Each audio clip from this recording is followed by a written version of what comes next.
ಈ ಕಾರ್ಯಕ್ರಮದ ಪ್ರಾಯೋಜಕರು ಜೈನ್ ಇರಿಗೇಷನ್ ಸಿಸ್ಟಮ್ಸ್ ಲಿಮಿಟೆಡ್, ಜಾಗತಿಕ ತುಂತುರು ಮತ್ತು ಹನಿ ನೀರಾವರಿ ಉಪಕರಣಗಳ ಉತ್ಪಾದಕರು, ಬೇಸಾಯ ತಂತ್ರಜ್ಞಾನ ನಿರೂಪಕರು ಹಾಗೂ ರೋಗರಹಿತ ಟಿಶ್ಯೂ ಕಲ್ಚರ್ ಗಿಡಗಳು. ವೀಕ್ಷಕರೇ ನಮಸ್ಕಾರ. ಇವತ್ತಿನ ಜ್ಞಾನಿ ವಿಜ್ಞಾನಿ ಕಾರ್ಯಕ್ರಮದ ಕಂತಿಗೆ ತಮಗೆ ಸ್ವಾಗತ. ಇವತ್ತು ಕೂಡ ನಾವು ಒಂದು ಮಹತ್ವದ ಕೀಟದ ಬಗ್ಗೆ ಚರ್ಚೆ ಮಾಡ್ತಾ ಇದ್ದೀವಿ. ಅದು ಟೀ ಮಾಸ್ಕಿಟೋ. ಅದು ಆ್ಯಕ್ಚುಲಿ ಟೀ ಗಿಡದ ಮೇಲೆ, ಚಹಾ ಗಿಡದ ಮೇಲೆ ಬಂದಿದ್ದಕ್ಕೆ ಅದಕ್ಕೆ ಆ ಹೆಸರು ಬಂತು. ಆದರೆ ಇವತ್ತು ಅದು ಸರ್ವವ್ಯಾಪಿ, ಎಲ್ಲ ಇದಕ್ಕೂ ಕೂಡ ಬೆಳೆಗಳಲ್ಲೂ ಬಾಧೆ ಮಾಡ್ತಾ ಇದೆ. ಮತ್ತು ಅದಕ್ಕಿಂತ ಅದರ ಡ್ಯಾಮೇಜ್, ಅದರ ಹೊಡೆತ ಬಹಳಷ್ಟು ಪ್ರಮಾಣಕ್ಕೆ ಬೀಳ್ತಾ ಇದೆ. ಅದೊಂದು ರಸ ಇರುವ ಕೀಟ. ಮುಖ್ಯವಾಗಿ ಈಗ ಈ ಸೀಸನ್ನಲ್ಲಿ, ಈಗ ನಾವು ಮಳೆಯೂ ಇದೆ, ಈ ಕಡೆ ಬಿಸಿಲು ಬರುತ್ತೆ ಒಂದಿನ, ಈ ಹಂತದಲ್ಲಿ ಒಂದಿಷ್ಟು ಗಿಡಗಳು ಹೂವು ಆಗ್ತಾ ಇದ್ದಾವೆ, ಚಿಗುರ್ತಾ ಇದ್ದಾವೆ. ಈ ಹಂತದಲ್ಲಿ ಸಾಕಷ್ಟು ಗೋಡಂಬಿ ಮತ್ತು ಬೇರೆ ಬೇರೆ ಬೆಳೆಗಳ ಮೇಲೆ, ನಮ್ಮ ಸೀಬೆ ಮೇಲೆ, ಅಷ್ಟೇ ಯಾಕೆ ಕಾಡಿನ ಮರ ಆದಂಥ ನಮ್ಮ ಬೇವಿನ ಮೇಲೆ ಕೂಡ ಇದರದ್ದು ದುಷ್ಪರಿಣಾಮ ಭಾರಿ ಪ್ರಮಾಣಕ್ಕೆ ಆಗ್ತಾ ಇದೆ. ಹಾಗಾಗಿ ಇವತ್ತು ಕೂಡ ನಮಗೆ ಮಾಹಿತಿಯನ್ನು ಕೊಡೋದಕ್ಕೆ ನಮ್ಮ ಕೀಟಶಾಸ್ತ್ರಜ್ಞರಾದಂಥ ಡಾಕ್ಟರ್ ರಾಮೇಗೌಡರು ಇದ್ದಾರೆ. ಬನ್ನಿ ರಾಮೇಗೌಡರನ್ನು ಭೇಟಿಯಾಗಿ ಟೀ ಮಾಸ್ಕಿಟೋ, ಟೀ ಸೊಳ್ಳೆ ಅಥವಾ ಚಹಾ ಸೊಳ್ಳೆ ಅಂತ ಏನು ಹೇಳ್ತೀವಿ, ಅದರದ್ದು ಬರೋದು ಹೇಗೆ, ಬರಲಾರ್ದಂಗೆ ನೋಡ್ಕೊಳ್ಳೋದು ಹೇಗೆ, ಬಂದರೆ ನಿಯಂತ್ರಣ ಮಾಡೋದು ಹೇಗೆ ಹೇಳಿ ತಿಳ್ಕೊಂಬೋಣ. ಸರ್ ನಮಸ್ಕಾರ. ನಮಸ್ತೆ. ಇವತ್ತಿನ ಜ್ಞಾನ ವಿಜ್ಞಾನಿ ಕಂತಿಗೆ ತಮಗೆ ಸ್ವಾಗತ. ಸರ್, ನಾನೀಗ ಪ್ರಸ್ತಾವನೆಯಲ್ಲಿ ಹೇಳಿದಂಗೆ ಟೀ ಮಾಸ್ಕಿಟೋ ಮೊದಲು ಸುಮ್ಮನೆ ಅಲ್ಲಿ ಕೇಳ್ತಿದ್ವಿ ಅಷ್ಟೇ, ಅದ್ರ ಬಗ್ಗೆ ಅಷ್ಟೊಂದು ಸೀರಿಯಸ್ನೆಸ್ ಇರಲಿಲ್ಲ. ಈಗ ನೋಡಿರಿ, ಯಾವ ಬೆಳೆ ಕೇಳಿದ್ರು ಅದು ಚಿಗುರು ಕರೆಕ್ಟಿದೆ ಅಂದ್ಕೂಡಲೇ ನೀವಾಯಿತು ಅಥವಾ ಯಾವುದೇ ಎಂಟಮಾಲಜಿಸ್ಟು ಮಾತಾಡ್ದೇ ಟೀ ಮಾಸ್ಕಿಟೋ ಅಂತ ಹೇಳ್ತಾ ಇದ್ದಾರೆ. ಅಷ್ಟರ ಮಟ್ಟಿಗೆ ಈ ಟೀ ಮಾಸ್ಕಿಟೋ ಯಾವಾಗ ಶುರುವಾಯಿತು, ಮತ್ತು ಅದಕ್ಕೆ ಯಾವಾಗಿಂದ ಇಷ್ಟೊಂದು ಮಹತ್ವ ಬಂತು, ಅಥವಾ ಮೊದಲು ಇತ್ತು, ಆದರೆ ಬೆಳೆಗಳು ಭಾಳ ಸೀಮಿತವಾಗಿದ್ವು. ಆರಂಭದಲ್ಲಿ ಇದು ನೀವೇ ಮೊದಲೇ ಹೇಳಿದಾಗೆ ಟೀ ಬೆಳೆಗೆ ಭಾಳ ದೊಡ್ಡ ಪ್ರಮಾಣದ ಶತ್ರು ಆಗಿತ್ತು. ಅದರ ನಂತರ ನಮ್ಮ ಕ್ಯಾಶು, ಗೇರು ಬೆಳೆ ಬಹಳ ದೊಡ್ಡ ಪೀಡೆ. ಒಂದು ಕಾಲಕ್ಕೆ ಟೀನಲ್ಲಿ, ಗೇರ್ನಲ್ಲಿ ಅಥವಾ ಗೋಡಂಬಿನಲ್ಲಿ ಈ ಕೀಟ ಪೀಡೆ ಅಂತಿದ್ರೆ ಅದು ಟೀ ಸೊಳ್ಳೆ. ಅದನ್ನ ಬಿಟ್ರೆ ಸ್ವಲ್ಪ ಮಟ್ಟಿಗೆ ನಮ್ಮ ಕಾಂಡಕೊರಕ ಅವೆರಡೇ ಇದ್ದಿದ್ದು. ಟೀ ಸೊಳ್ಳೆ ಒಂದು ಮ್ಯಾನೇಜ್ ಮಾಡಿದ್ರೆ ಗೇರ್ ನಮ್ದು ಅನ್ನೋ ಲೆಕ್ಕ ಆಗಿತ್ತು. ಬಟ್ ಇವತ್ತು ಇದ್ರ ವ್ಯಾಪ್ತಿ ಬಹಳ ಹೆಚ್ಚಾಗಿದೆ. ತದನಂತರ ಇದು ಮಲೆನಾಡಲ್ಲೇ ನಮ್ಮ ಕೋಕೋಗೆ ಕೂಡ ಪ್ರಮಾಣದಲ್ಲಿ ಬಂತು. ಅದೇ ಸಂದರ್ಭದಲ್ಲಿ ನಮ್ಮ ಬಯಲು ಸೀಮೆನಲ್ಲಿ ನಮ್ಮ ಸೀಬೆಕಾಯಿ ಅಥವಾ ಪೇರಲಕಾಯಿ, ಚೀಪೆಕಾಯಿಗೆ ಬಹಳ ದೊಡ್ಡ ಪ್ರಮಾಣದ ಪೀಡೆ ಇದೆ. ಇವಿಷ್ಟೇ ನಮಗೆ ಮೇಜರ್ ಪ್ರಮುಖವಾದಂತ ಇದಾಗಿದ್ವು. ಬಟ್ ಅಲ್ಲಲ್ಲಿ ಈ ಕೀಟ ಬದುಕ್ತಾ ಇದ್ದಂತ ಸಸ್ಯಗಳು, ಪ್ರಾಣಿಗಳ, ಗಿಡಗಳು, ಬೆಳೆಗಳು ಅಂತಂದ್ರೆ ಪ್ರಮುಖವಾಗಿ ನಮ್ಮ ಬೇವು ಒಂದು, ಬೇವಿನ ಮರ. ಅದರ ನಂತರ ನಮ್ಮ ಹತ್ತಿ. ಎಂತ ವಿಪರ್ಯಾಸ ಅಂತ ಸರ್. ಈಗ ಬೇವು, ಈಗ ಅದರಲ್ಲೂ ಸಾವಯವ ಕೃಷಿ ಮಾಡೋರು ನಿಮಗೆ ನೆಗಡಿ ಆಗಿದೆ ಅಂದ್ರೂ ಬೇವಿನ ಕಷಾಯ ಕುಡೀರಿ ಅಂತ ಹೇಳುವಂತ ಪರಿಸ್ಥಿತಿ ಇದೆ. ಇಲ್ಲ, ಅದರ ಮೇಲೆ ಇದು ಹೋಗಿ ತಿಂತದೆ ಸಹಜ. ಅದು ಒಂದು ಸಸ್ಯ ಪ್ರಭೇದ. ಭೂಮಿ ಮೇಲೆ ಪ್ರತಿಯೊಂದು ಸಸ್ಯಕ್ಕೂ ಒಂದೊಂದು ದಾಳಿ ಮಾಡುವಂತ ಕೀಟಗಳಿದಾವೆ. ಇದು ವಿಷಕಂಠಂತರ ಅದನ್ನೇ ಕುಡಿದು ಬದುಕುವಂತ ಶಕ್ತಿ ಇದೆ. ಖಂಡಿತ ಕೆಲವೊಂದಷ್ಟು ಇದಾವೆ. ಆ ವಿಷಯವನ್ನು ಕೂಡ ನೈಸರ್ಗಿಕ ಬ್ಯಾಲೆನ್ಸ್ ಇದೆ. ಸಿಂಪಲ್, ಅದಕ್ಕೆ ಸಂಬಂಧಪಟ್ಟ ಯಾವ್ದೋ ಜೀನ್ ಅನ್ನ ಇದು ಅಡಾಪ್ಟ್ ಮಾಡ್ಕೊಂಡಿರುತ್ತೆ. ಅದೊಂದು ಎವಲ್ಯೂಷನ್ ಇರುತ್ತೆ. ಆಫ್ರಿಕಾದ ಯಾವ್ದೋ ಒಂದು ಟ್ರೈಬು ಅರ್ಸೆನಿಕ್ ಅನ್ನು ಜೀರ್ಣ ಮಾಡುವಂತ ಜೀನ್ಸ್ ಅನ್ನ ಬೆಳೆಸ್ಕೊಂಡಿದ್ದಾರೆ. ಹಾಗೆ ಇದಾಗಿರುತ್ತೆ. ಈಗ ಸರ್, ಈಗ ಟೀ ಮಾಸ್ಕಿಟೋ ನಾವು ಹಾಗೆ ಜನರಲ್ ಆಗಿ ಹೋಗೋದಕ್ಕಿಂತ ಒಂದೊಂದು ಬೆಳೆಯಾಗಿ ನೋಡೋಣ. ಈಗ ಗೋಡಂಬಿನಲ್ಲಿ ನಾವು ಹೋದ ವರ್ಷ ಒಂದು ಸೀರೀಸನ್ನೇ ಮಾಡಿದ್ವಿ, ಗೋಡಂಬಿ ಮೇಲೆ ಅಭಿಯಾನ ಮಾಡಿದ್ವಿ. ಅಲ್ಲಿ ಫಸ್ಟ್ ಪ್ರಸ್ತಾಪ ಆಗದೆ ಟೀ ಮಾಸ್ಕಿಟೋ. ಅಲ್ಲಿ ಏನೇ ರೆಕಮೆಂಡೇಶನ್ಸ್ ಇದ್ರು ಟೀ ಮಾಸ್ಕಿಟೋ ಗುರಿಯಾಗಿಟ್ಟೆ ಮಾಡೋದು. ಸೊ ಗೋಡಂಬಿಯಲ್ಲಿ ಟೀ ಮಾಸ್ಕಿಟೋದ ಹಾನಿ ಹೇಗೆ, ಮತ್ತೆ ಅದರ ನಿಯಂತ್ರಣ ಅಥವಾ ಬರಲಾರ್ದಾಗ ನೋಡ್ಕೊಳ್ಳೋದು ಹೇಗೆ? ಯಾಕಂದ್ರೆ ಈಗ ಸೀಸನ್ ಇದೆ, ಈ ಕರೆಕ್ಟ್ ಸೀಸನ್ ಈಗಾಗ್ಲೇನೆ ಅದರಲ್ಲಿ ದಾಳಿ ಶುರುವಾಗೋಗಿದೆ. ಅಲ್ಲೂ ಅಷ್ಟೇ, ನಮ್ಮ ಮಾವಿನಲ್ಲಿ ಹೇಗೆ ಕಂದು ಜಿಗಿ ಹುಳುಗಳು ಶುರುವಾಗ್ತವು. ಈ ಎಲೆ ಒಂದ್ ರೀತಿ ಕಾಪರಿ ಟಿಂಜ್ ಅಂತ ಹೇಳ್ತಾರೆ ಅದಕ್ಕೆ. ತಾಮ್ರ ವರ್ಣದ ಒಂದು ಎಲೆಗಳು ಏನು ಹೊಸ ಚಿಗುರು ಬರುತ್ತೆ, ಆ ಕಾಲದಲ್ಲೇ ಅದು ಶುರುವಾಗ್ತದೆ. ಆ ಕಾಲದಲ್ಲೇ ರಸ ಇರೋದು. ಮತ್ತೆ ಆ ಎಲೆಗಳ ಮಧ್ಯ ನರದ ಮೇಲೆ ಕೆಳಭಾಗದಲ್ಲಿ ಮೊಟ್ಟೆಗಳನ್ನು ಇಡೋದು. ಓಕೆ, ಆ ನರದಿಂದ ರಸ ಇರ್ತದೆ. ನರದಿಂದನೂ ರಸ ಇರುತ್ತೆ, ಅಥವಾ ಸಣ್ಣ ಮೊಗ್ಗಿದ್ರೆ ಅಲ್ಲಿಂದನೂ ಇರುತ್ತೆ, ಓಕೆ. ಅಥವಾ ಮಧ್ಯದ ಇದೇನಿರ್ತವೆ ನಮ್ಮ ನರಗಳ ಎಳೆಗಳಿರ್ತವೆ, ಅವುಗಳ ವೇನ್ಲೆಟ್ಸ್ ಗಳ ಮೇಲೆ ಕೂಡ ಅದು ರಸ ಇರುತ್ತೆ. ಇಲ್ಲ ಅಂತಂದ್ರೆ ಕಾಂಡದಿಂದನೂ, ಮುಖ್ಯ ಕಾಂಡ ಎಳಸಾಗಿರ್ಬೇಕು, ಚಿಗುರಾಗಿರುವಂತ ಚುಚ್ಚಿ ರಸ. ಇಷ್ಟೇ ಸರ್, ನಮಗೆ ರಕ್ತ ತೆಗೆಯುವಾಗ ವೇನ್ಸ್ ಹುಡುಕಿ ಅದೇ ರೀತಿ ಇದು ಸರಾಗವಾಗಿ ರಸ ಹರಿದು ಬರಬೇಕು. ಎಲೆನೆಲ್ಲ ಹಾಕಿದ್ರೆ ಅದು ಅಷ್ಟು ಒಳಕ್ ಹೋಗೋದೇ ಇಲ್ಲ, ಆ ಕಡೆ ಅದು ಒಳಕ್ಕೆ ಹೋಗೋದಕ್ಕೆ ವೇನ್ಸ್ ಏನಿದೆ ಅಲ್ಲೇ ಚುಚ್ಚುತ್ತೆ, ಅಲ್ಲಿ ರಸ ಹೀರ್ಕೊತದೆ. ಸೊ ಇದು ಎಳೆ ಚಿಗುರು ಶುರುವಾದಾಗಿನ ಸಾಮಾನ್ಯ ನಮ್ಮಲ್ಲಿ ಸೆಪ್ಟೆಂಬರ್ ಅಕ್ಟೋಬರ್ದಲ್ಲಿ ಅದೇ ಎಗೈನ್ ಮಳೆ ಮೇಲೆ ಡಿಪೆಂಡ್. ಕೆಲವೊಂದ್ಸಲಿ ನಿಮ್ಮ ಮಳೆಗಾಲ ಏನಾದ್ರು 1-2-3 ವರ್ಷ ನನ್ನ ಅನುಭವಕ್ಕೂ ಬಂದಿದೆ ಬೆಂಗಳೂರಿನಲ್ಲಿ ಇದ್ದಾಗ. ಆ ವರ್ಷ ಮಳೆಗಾಲ ಮುಂಗಾರು ಕೈ ಕೊಡ್ತು. ಆಗಸ್ಟ್ಗೆಲ್ಲ ನಮ್ಮಲ್ಲಿ ಹೊಸ ಚಿಗುರು ಬಂದ್ಬಿಡ್ತು. ಇನ್ಫ್ಯಾಕ್ಟ್ ನಮ್ಮ ಫಾರ್ಮ್ನವರ ರೆಗ್ಯುಲರ್ ಪ್ರಾಕ್ಟೀಸ್ ನಲ್ಲಿ ಅವ್ರ ಕ್ಯಾಲೆಂಡರ್ ಪ್ರಕಾರ ನವೆಂಬರ್ ಡಿಸೆಂಬರ್ಗೆ ಸಿಂಪರಣೆ ಅಂತ ಇಟ್ಕೊಂಡಿದ್ರು. ನಾನು ಕಾಯಿ ಬಂತು, ಹೊಸ ಚಿಗುರು ಬಂತು, ಹೂ ಬರುತ್ತೆ ಅಂತೇಳಿ ನಾನು ಸೆಪ್ಟೆಂಬರ್ನಿಂದ ನಾ ಸಿಂಪರಣೆ ಶುರು ಮಾಡಿದೆ. ನಂದ್ರಲ್ಲಿ ಒಂದು ಮರಕ್ಕೆ ಆ ವಯಸ್ಸಿನಲ್ಲಿ ಆಗಿನ್ನೂ ಸುಮಾರು ಒಂದು 7-8 ವರ್ಷದ ಮರ ಅದು. ಆಗ್ಲೇನೆ ಅದು 25 kg ವರೆಗೆ ಬಂದ್ಬಿಡುತ್ತೆ ಇಳುವರಿ. ನಮ್ಮ ಫಾರ್ಮ್ ನಲ್ಲಿ ನಮಗೆ 2-3 kg ಬಂತು. ಯಾಕೆಂದ್ರೆ ಅವರು ಚಿಗುರದಂತ ಕಾಲದಲ್ಲಿ ಕೈ ಬಿಟ್ಬಿಟ್ರು, ಅವು ಮಾಡ್ಲಿಲ್ಲ. ನಂತರ ಅದು ಡ್ಯಾಮೇಜ್ ಜಾಸ್ತಿ ಆದ್ಮೇಲೆ ಅವ್ರು ಮಾಡಿದ್ರು, ಕಂಟ್ರೋಲ್ ಆಗ್ಲಿಲ್ಲ, ಇಳುವರಿ ಆಟೋಮೆಟಿಕ್ ಕಡಿಮೆ ಆಗೋಯ್ತು. ಸೊ ಇದು ಎಳೆ ಚಿಗುರಿನ ಮೇಲೆ ದಾಳಿ ಮಾಡೋದಕ್ಕೆ ಅದು ಕರೆಕ್ಟ್ ಹೋಗ್ತದೆ. ಎಲ್ಲಿ ಹೂ ಬರ್ಬೇಕಿತ್ತು ಅದು ಕಾಂಡನೇ ಅಲ್ಲಿ ಹೋಯ್ತು. ಮತ್ತೆ ಅದೇನು ಅಷ್ಟೇ ಇದಿಲ್ಲ, ನಿಧಾನವಾಗಿ, ಬಹಳ ಶೀಘ್ರವಾಗೂ ಬರೋದಿಲ್ಲ, ನಿಧಾನವಾಗಿ ಅಲ್ಲಿಂದ ಮತ್ತೆ ಹೊಸ ಚಿಗುರು ಬರುತ್ತೆ. ಆ ಚಿಗುರು ಬಂದು ಅದು ಹೂ ಬಂದು ಅದು ಕಾಯಿ ಬರೋದಷ್ಟು ಕಾಲ ಲೇಟ್ ಆಗುತ್ತೆ. ಈಗ ಕೆಲವೊಮ್ಮೆ ಅದು ಓವರ್ಲ್ಯಾಪ್ ಆಗಿ ಅದ್ರ ಮೇಲೂ ಕೂಡ ಮತ್ತೆ ಅದು ಕಾಯಿ ಮೇಲೆ ಬಂದ್ರೆ ಅದ್ರಲ್ಲೂ ಕೂಡ ಅದು ರಸ ಇರ್ತದೆ. ಎಳೆಯ ಕಾಂಡದ ಮೇಲೆ, ಎಳೆ ಕಾಂಡ, ಚಿಗುರಿನ ಮೇಲೆ, ಮತ್ತೆ ತಿರ್ಗಾ ಮೊಗ್ಗಿನ ಮೇಲೆ, ಹೂವಿನ ಮೊಗ್ಗು, ಮತ್ತೆ ಎಳೆ ಕಾಯಿ ಅಥವಾ ಹಣ್ಣು ಎರಡನ್ನು, ಬೀಜ ಅಥವಾ ಹಣ್ಣು ಎರಡನ್ನೂ ಸಹ ಎರಡನ್ನೂ ನಾಶ ಮಾಡುತ್ತದೆ. ಸೊ ಅದು ಅಲ್ಲಿ ಮಾಡಿದಲ್ಲಿ ಕಜ್ಜಿ ಆಗ್ತದೆ. ಕಜ್ಜಿ ಯಾಕೆ ಆಗ್ತದೆ ಅಂತಂದ್ರೆ ಇದು ರಸ ಇರ್ಬೇಕಾದ್ರೆ ಅದ್ರ ಒಳಕ್ಕೆ ಇದ್ರ ಎಂಜಲನ್ನ ಹೊಳಕ್ಕಾಗತ್ತೆ. ಆ ಎಂಜಲು ಹೊಳಕೋದಾಗ ಅದೊಂದ್ ರೀತಿ ಕಪ್ಪು ಬಣ್ಣಕ್ಕೆ ತಿರುಗುತ್ತೆ ಅಥವಾ ಕಂದು ಬಣ್ಣಕ್ಕೆ ತಿರುಗುತ್ತೆ. ಅಲ್ಲಿ ಒಳಗಡೆ ಟಿಶ್ಯೂ ಸತ್ತೋಗ್ತದೆ ಈ ರಸ ಇದು ಮಾಡಿದಾಗ. ಈ ಕೆಲವೊಂದ್ಸಲಿ ನಮ್ಮಲ್ಲೂ ಕೂಡ ಸೊಳ್ಳೆಗಳು ನಮ್ ರಕ್ತ ಇರ್ಬೇಕಾದ್ರೆ ಅದರ ಎಂಜಲನ್ನ ನಮಗೆ ಒಳಗೆ ಹಾಕಿದಾಗ ಕೆಲವೊಂದ್ಸಲಿ ನಮಗೆ ಬೊಬ್ಬೆ ಬರುತ್ತೆ, ಕೆಲವರಿಗೆ ಅದು ಕಡಿತ ಅಲರ್ಜಿನೂ ಕೂಡ ಆಗುತ್ತೆ. ಬೊಬ್ಬೆಗಳು ಬಹಳ ದಪ್ಪವಾಗಿರುತ್ತೆ. ನಮ್ಗೂ ಅಪರೂಪದ ಸೊಳ್ಳೆ ಕಚ್ಚಿದ್ರೆ ತೋಟಕ್ಕೆ ಹೋದಾಗ ಮಾಡಿದಾಗ ಹೋದ್ರೆ ಅದು ಇದು ಬರುತ್ತೆ, ಮೈ ಮೇಲೆಲ್ಲ ಪಟ್ಟೆ ಇರುವಂತ. ಸೊ ಅದು ನಮಗೆ ಅಡ್ಜಸ್ಟ್ ಆಗಿರೋದಿಲ್ಲ. ಓಕೆ, ಹಾಗಾಗಿ ಅಲ್ಲಿ ಜೀವಕೋಶಗಳು ಸತ್ತೋಗಿ ಅಲ್ಲಿ ಕಜ್ಜಿ ಆಗ್ತದೆ. ನೀವು ಎಳೆ ಕಡೆ ಇದಕ್ಕೆ ಇದು ಮಾಡಿದಾಗ ಆ ಕಡ್ಡಿ ಎಲ್ಲಿ ಕೆಳಗಡೆ ರಸ ಹೀರಿ ಡ್ಯಾಮೇಜ್ ಮಾಡಿತ್ತು ಅಲ್ಲಿಂದ ಮೇಲ್ಗಡೆ ಇರೋದೆಲ್ಲ ಕಂಪ್ಲೀಟ್ ಹೋಗ್ತದೆ. ಅಲ್ಲಿಂದ ಎಲ್ಲ ಟಿಶ್ಯೂಗಳು ಸತ್ತೋಗ್ತಾವ ಅಲ್ಲಿರುವಂತ. ಸೊ ಇದಕ್ಕೆ ಸರ್ ನಾವು ಹಂಗಿದ್ರೆ ಇದೇ ರೂಟಲ್ಲಿ ಹೋಗ್ಬೇಡ. ಇದೇ ತರ ಇದರಲ್ಲಿ ಸೀಬೆನಲ್ಲೂ ಸಹ ಹೀಗೆ ಅಲ್ಲಿ ಹೊಸ ಚಿಗುರು ಬರ್ತಾ ಇದ್ದಾಗಲೇ ಆ ಚಿಗುರಿಗೆನೆ ಇದು ಡ್ಯಾಮೇಜ್ ಮಾಡುತ್ತೆ. ಚಿಗುರು ಡ್ಯಾಮೇಜ್ ಮಾಡ್ತು ಅಂದ್ರೆ ಅದು ಇದೇ ರೀತಿ ಒಣಗೋಗ್ತದೆ. ಮತ್ತೆ ಈ ಮೊಟ್ಟೆ ಇಟ್ಟಾಗ ಎಲೆಗಳ ಕೆಳಭಾಗದಲ್ಲಿ ನರಗಳ ಮಧ್ಯದಲ್ಲಿ ಅಲ್ಲಿ ಟಿಶ್ಯೂ ಇದಾಗೋದ್ರಿಂದ ಆಟೋಮೆಟಿಕ್ ಆಗಿ ಅಲ್ಲೊಂದ್ ರೀತಿ ಬೆಂಡ್ ಆಗುತ್ತೆ. ಅದು ಎಲೆಗಳ ಮೇಲೆ ಮೊಟ್ಟೆ ಇಡುತ್ತೆ.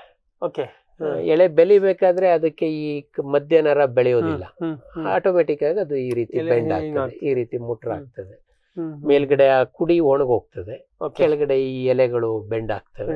ಅದು ಈಸಿ ಫಸ್ಟ್ ಡಯಾಗ್ನೋಸಿಸ್ ಅಲ್ಲಿ ನಾವು ಮಾಡ್ಕೋಬೇಕು. ಅಲ್ಲಿ ಕಾಳಜಿ ವಹಿಸ್ಲಿಲ್ಲ ಅಂತಂದ್ರೆ ಮತ್ತೆ ಕಷ್ಟ. ಕೆಳಗಡೆ ಎಲೆಯ ಕೆಳಗಡೆ ನರಕ್ಕೆ ತೂತ ಹೊಡೆದು ಗಾಯ ಆಗುತ್ತೆ. ಅಲ್ಲಿ ಅದು ಗಟ್ಟಿ ಆಗೋದಕ್ಕೆ ಅದು ಎಲೆ ಬೆಂಡ್ ಆಗ್ತದೆ. ಅದೇ ತರ ಎಳೆ ಕಾಯಿ ಮೇಲೆ ಸಣ್ಣ ಮೊಗ್ಗಿಗೂ ಕೂಡ ಇದು ಚುಚ್ಚಿ ಇದ್ ಮಾಡುತ್ತೆ. ಮೊಗ್ಗಿಗೆ ಇದು ಮಾಡಿದಾಗ ಅದು ಕೂಡ ಒಣಗೋಗ್ತದೆ, ಉದುರೋಗ್ತದೆ, ಕಾಯಿ ಕಟ್ಟೋದಿಲ್ಲ. ಬೈ ಚಾನ್ಸ್ ಕಾಯಿ ಕಟ್ಟಿದ್ರು ಕೂಡ ನಂತರ ಇದು ಸಣ್ಣ ಸುಮಾರು ಒಂದು ನಿಂಬೆಹಣ್ಣು ಗಾತ್ರ ಆಗೋವರೆಗೆ ಮಾತ್ರ ಅದನ್ನ ತಿನ್ನುತ್ತೆ. ನಿಂಬೆಹಣ್ಣು ಗಾತ್ರ ದಾಟದ್ಮೇಲೆ ಅದನ್ನ ತಿನ್ನೋದಕ್ಕೆ ಹೋಗೋದಿಲ್ಲ, ಯಾಕೆಂದ್ರೆ ಅದು ಸ್ವಲ್ಪ ಬಲ್ತಿರುತ್ತೆ. ನಿಂಬೆಹಣ್ಣು ಅದು ಬಹಳ ಈಸಿಯಾಗಿ ಒಳಗೆ ರಚಿಸೋದಕ್ಕಾಗೋದ್ರಿಂದ.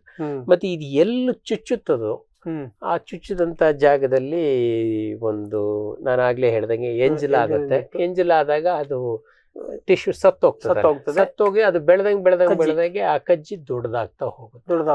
ಮತ್ತೆ ಒಂದು ಏನು ಈ ಟೀ ಸೊಳ್ಳೆ ಒಂದು ದಿನದಲ್ಲಿ ಕನಿಷ್ಠ 40ರಿಂದ 50 ಬಾರಿ ಈ ರೀತಿ ಚುಚ್ಚುವಂತ ಕ್ರಿಯೆ. ಒಂದೇ ಕಡೆ ಅಲ್ಲ, ಹಿಂಗೆ ಚುಚ್ಚುತ್ತದೆ, ಅಲ್ಲಿಂದ ತೆಗೆದು ಅದಕ್ಕೆ ಸಮಾಧಾನ ಎಷ್ಟು ರಸ ಬೇಕೋ ಅಲ್ಲಿ ಇರ್ಕೋತದೆ, ಮತ್ತೆ ಇನ್ನೊಂದು ಕಡೆ ಹೋಗುತ್ತೆ. ಈಗ ಸುಮಾರು 40ರಿಂದ 50 ಬಾರಿ ಚುಚ್ಚು. ಇದು ಒಂದು ಸೊಳ್ಳೆ ಒಂದು ದಿನಕ್ಕೆ 40ರಿಂದ 50. ಇದು ಒಂದು ಪ್ರೌಢ ಟೀ ಸೊಳ್ಳೆ. ಇವೆಲ್ಲ ಗುಂಪಲ್ಲಿ ಇರ್ತಾವ, ಒಂದೊಂದೇ ಇರ್ತವೆ? ಸಾಧಾರಣವಾಗಿ ಹೆಚ್ಚು ಇವು ಒಂದೊಂದೇ ಇರ್ತವೆ, ತುಂಬಾ ಜಾಸ್ತಿ ಗುಂಪಿನಲ್ಲಿ ಇರೋದಿಲ್ಲ. ಮೊಟ್ಟೆ ಮರಿ ಆದಾಗ ಮಾತ್ರ ಒಂದಷ್ಟು ಸಣ್ಣ ಇವು ಒಂದು 2-3 ದಿನಗಳ ಮಾತ್ರ ಒಂದ್ ಎಲೆ ಮೇಲೆ 2-3 ನಮಗ್ ನೋಡ್ಲಿಕ್ಕೆ ಸಿಗ್ತವೆ. ಬಹಳಷ್ಟು ಸಂದರ್ಭಗಳಲ್ಲಿ ಎಲ್ಲದಕ್ಕೂ ಸ್ಪ್ರೆಡ್ ಆಗುತ್ತೆ. ನಂತರ ಅವು ಸ್ಪ್ರೆಡ್ ಆಗ್ತಾ ಹೋಗ್ತವೆ. ಮತ್ತೆ ಬೆಳಗಿನ ಅವಧಿನಲ್ಲಿ ಇವು ಬಹಳ ಚಟುವಟಿಕೆಯಿಂದ ಇರ್ತವೆ. ಬೆಳಗ್ಗೆ ಸುಮಾರು ನೀವು 5:30-6 ಗಂಟೆಗೆ ಹೋದ್ರೆ ಅವಾಗ ಸಿಗ್ತವೆ ಬಹಳ ಈಸಿಯಾಗಿ. ಇನ್ನೂ ಎದ್ದೇಳ್ತಾ ಇರ್ತವೆ, ಚಟುವಟಿಕೆ ಅಷ್ಟು ಜಾಸ್ತಿ ಇರೋದಿಲ್ಲ, ಚೆನ್ನಾಗಿ ಕಾಣಿಸ್ತವೆ. ಈ ಕೀಟಗಳು ರಾತ್ರಿ 9 ಗಂಟೆ ಸ್ವಲ್ಪ ಮಟ್ಟಿಗೆ ನಿದ್ದೆ ಮಾಡ್ತವೆ. ನಿದ್ದೆ ಮಾಡೋ ಇದೆ ಅಭ್ಯಾಸ. ನಮ್ಮಂಗೆ ಧಾರಾವಾಹಿ ನೋಡೋದು ಅಂದ್ಬಿಟ್ಟು ಬಾಕಿಯೆಲ್ಲ ಮಾಡ್ತವೆ, ಮಲ್ಕತ್ತವೆ, ಹೇಳ್ತವೆ. ಈಗ ಈ ಆಲಕದಲ್ಲಿ ಇದೇ ತರದ್ದು ವ್ಯವಹಾರ ನಮ್ಮ ಕೋಕೋ ಕಾಯಿ ಮೇಲೂ ಕಾಣುತ್ತೆ. ಖಂಡಿತ. ಕೋಕೋದಲ್ಲಿ ಬಹುಶಃ ಎಲೆ ಮೇಲೆ ಏನ್ ಮಾಡ್ಲಿಕ್ಕಿಲ್ಲ, ಅಲ್ಲೂ ಕೂಡ ಎಲೆನ ಡ್ಯಾಮೇಜ್ ಮಾಡ್ತವೆ, ಎಳೆ ಚಿಗುರನ್ನ ಡ್ಯಾಮೇಜ್ ಮಾಡ್ತವೆ. ಬಟ್ ಅಲ್ಲಿ ಇಷ್ಟು ಸ್ಪಷ್ಟವಾಗಿ ನಮ್ಗೆ ಡ್ಯಾಮೇಜ್ ಗೊತ್ತಾಗೋದಿಲ್ಲ, ಅದು ತಾಳ್ಮೆ ತಡ್ಕೊಳುತ್ತೆ. ಬಟ್ ಕಾಯಿನಲ್ಲಿ ಅದು ಬಹಳ ಡ್ಯಾಮೇಜ್, ಎಲ್ಲ ಮಾರ್ಕು ಕಜ್ಜಿ. ಮತ್ತೆ ಕೆಲವೊಂದ್ಸಲಿ ಅದ್ರ ಪೂರ್ಣ ಬೆಳವಣಿಗೆ ಆಗೋದಿಲ್ಲ. ಅದೇ ನಮ್ಮ ಸೀಬೆಕಾಯಿನಲ್ಲೂ ಹಾಗೆ. ಈಗ ನಾನೇ ನನ್ನ ಒಂದು ಅಧ್ಯಯನಗಳಲ್ಲಿ ಮಾಡ್ಕೊಂಡಾಗೆ ಒಂದು 4-5 ಕೆಟಗರಿ ಮಾಡ್ಕೊಂಡಿದ್ದೆ. ಒಂದು ಡ್ಯಾಮೇಜ್ ಆಗದೆ ಇರೋದು ಒಂದು, ಅದನ್ನು ಮಾರಾಟ ಮಾಡ್ಬೋದು, ತೊಂದರೆ ಇಲ್ಲ. 1-2 ಏನ್ ಗ್ರೇಡ್ ಕೊಟ್ಕೊಂಡಿದ್ದೆ ಅಂದ್ರೆ ಅವು ಆಲ್ಮೋಸ್ಟ್ ಹೆಲ್ತಿನೇ. ಸಣ್ಣ ಡ್ಯಾಮೇಜ್ ಅಲ್ಲೊಂಚೂರು ಒಂದು 10 ಚುಕ್ಕೆ ಮ್ಯಾಕ್ಸಿಮಮ್, ಅದಕ್ಕಿಂತ ಜಾಸ್ತಿ ಇಲ್ಲ. ಇನ್ನೊಂದು 3ನೇ ಕೆಟಗರಿ ಅಂತ ಮಾಡ್ಕೊಂಡಿದ್ದೆ, ಒಂದು 25 ಚುಕ್ಕೆ ಇರ್ತವೆ.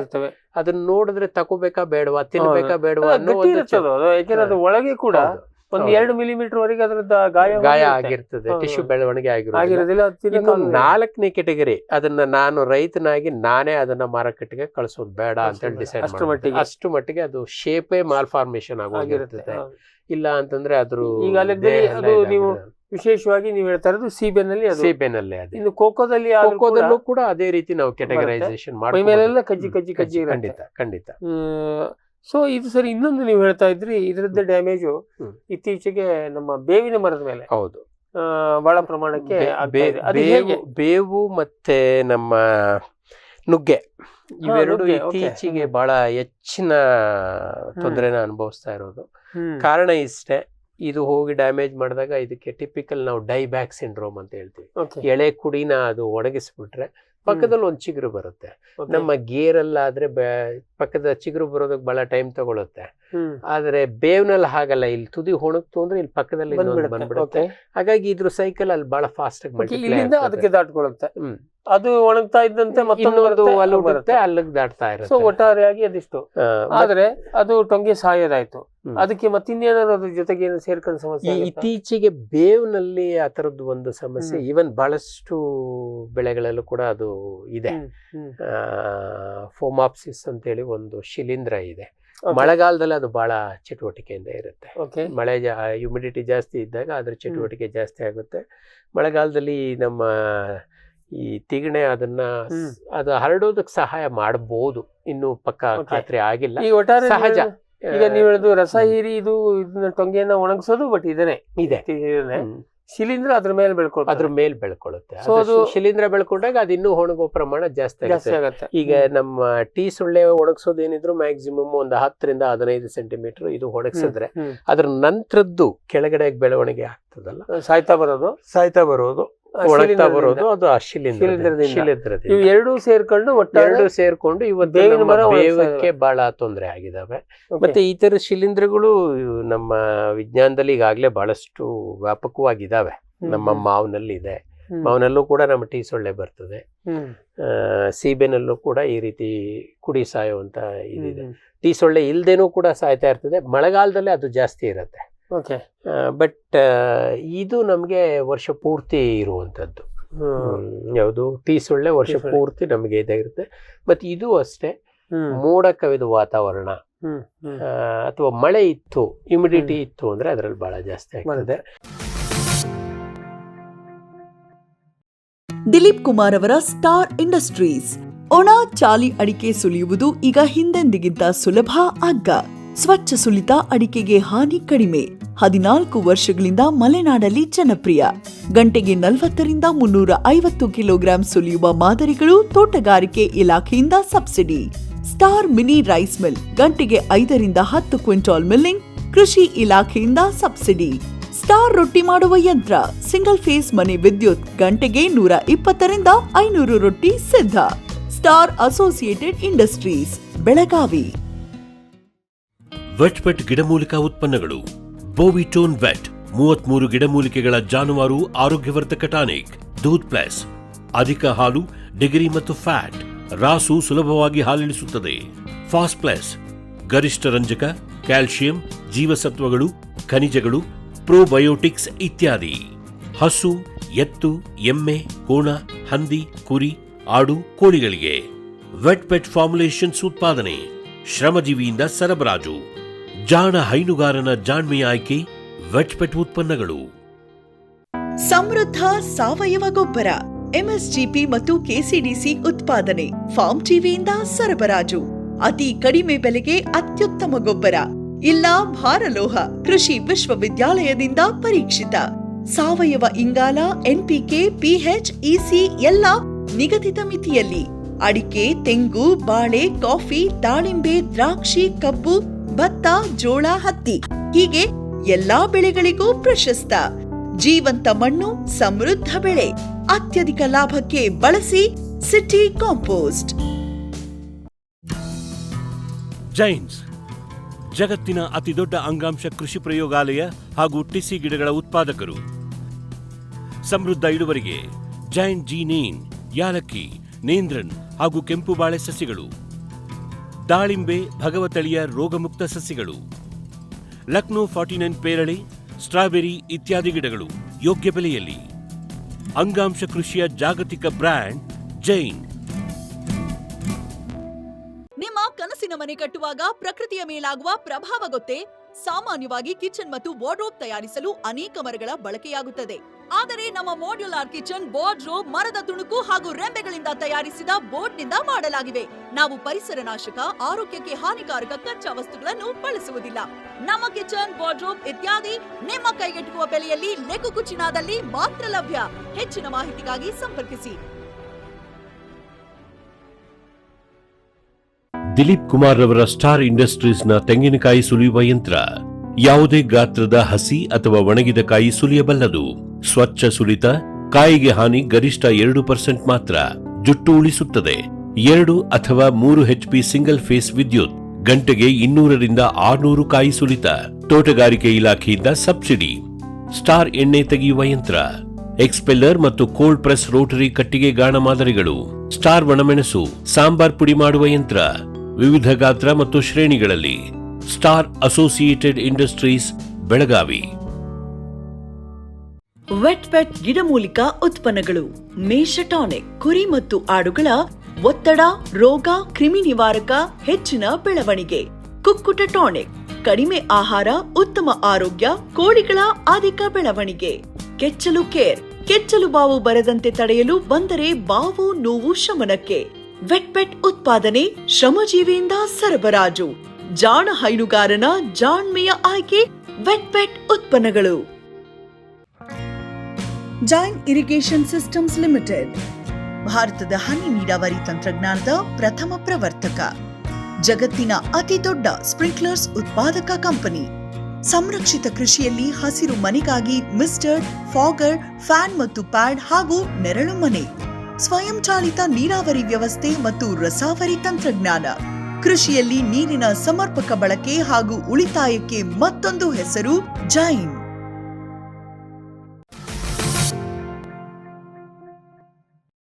ಮತ್ತೆ ಇತ್ತೀಚಿನ ದಿನಗಳಲ್ಲಿ ಇನ್ನೂ ಬಹಳಷ್ಟು ಜನಗಳಿಗೆ ಇವನ್ ನಮ್ಮ ವಿಸ್ತರಣಾ ಕಾರ್ಯಕರ್ತರ ಗಮನಕ್ಕೆ ಬರದೇ ಇರುವಂತದ್ದು ಅಂತಂದ್ರೆ ದಾಳಿಂಬೆನಲ್ಲಿ. ಓಕೆ.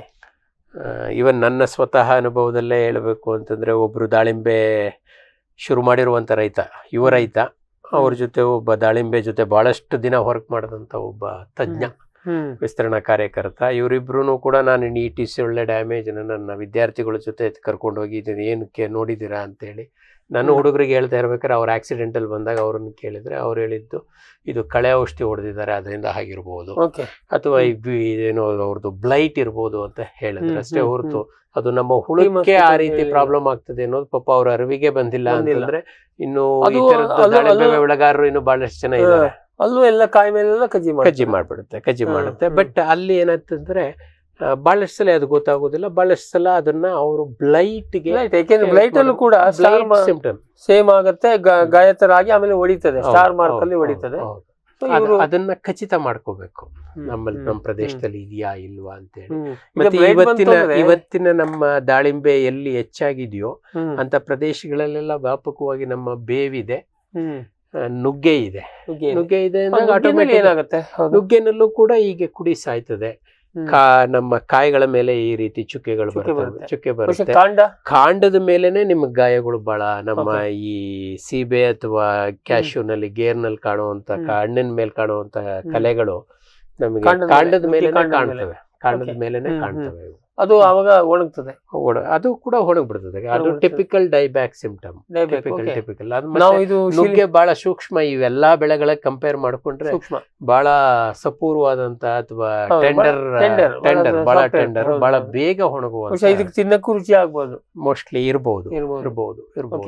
ಹಾಗಾಗಿ ಇದೆಲ್ಲದಕ್ಕೂ ಟೀ ಮಾಸ್ಕಿಟೋ ಹೊಡಿತಾ ಇದೆ. ಮಾವಿನಲ್ಲೂ ಎಲೆ ಮೇಲೆ ತಿಂತಾ ಇದೆ. ಮತ್ತೆ ಇತ್ತೀಚಿನ ದಿನಗಳಲ್ಲಿ ಬರ್ತಾ ಇರುವಂತದ್ದು ಅಂತಂದ್ರೆ ನಮ್ಮ ಮೆಣಸಿನಕಾಯಿನಲ್ಲೂ ಕೂಡ ಇದು ದಾಳಿ ಶುರು ಮಾಡಿದೆ.